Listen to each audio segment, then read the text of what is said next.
আমি রিসেন্টলি দীঘায় গেছিলাম, সেখানে যাওয়ার পর আমার স্কিনের অবস্থা একদিনেই প্রচুর খারাপ হয়ে গেছে।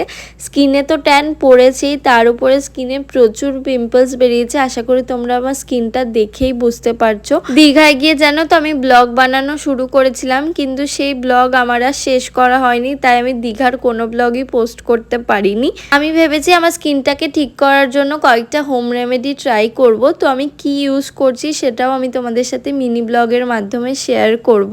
এবার বলি আজকের যে ভিডিওটা আমি তোমাদের সাথে শেয়ার করছি সেটার কথা। তো আজকের আমাদের ডিনারের মেনু হচ্ছে ফ্রাইড রাইস আর চিলি চিকেন। ফ্রাইড রাইসটা বাড়িতে রান্না করা হয়েছে আর চিলি চিকেনটা বাইরে থেকে আনা হয়েছে। মা ফ্রাইড রাইসের সমস্ত কিছু জোগাড় করে দিয়েছে, বাবা হচ্ছে ফ্রাইড রাইসটা রান্না করেছে। বাবাই বাড়িতে ফ্রাইড রাইস হলে সেটা বাবাই রান্না করে। তো এই যে রাতের খাওয়া দাওয়াটা করে নিচ্ছি। তো আমার আজকের মিনি ব্লগটা এইটুকুই। Thanks for watching.